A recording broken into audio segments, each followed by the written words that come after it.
La lithotripsie extracorporelle est une technique mini-invasive, se fait sans anesthésie. Elle utilise des ondes de choc extracorporelles pour la fragmentation des calculs rénaux et urétéraux de moins de 2 cm avec fragmentation et élimination des fragments par les voies naturelles. Dans la salle de lithotripsie extracorporelle, on trouve la table opératoire où va s'allonger le malade sur le dos, le générateur des ondes de choc, l'arceau de contrôle scopique qui peut être manuel ou électrique avec son écran, la sonde d'échographie avec son écran et la console de commande thérapeutique.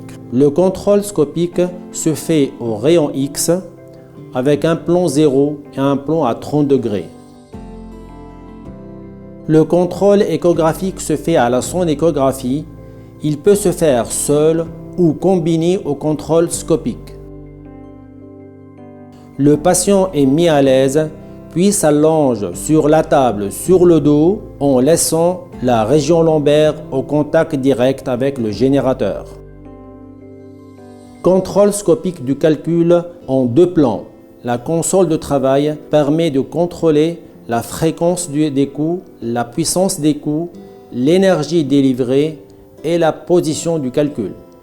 La lithotripsie extracorporelle est une technique peu algique, laissant le patient à l'aise sur la table. En fin du traitement, on remarque la disparition complète de l'opacité calcique dense sur le contrôle scopique.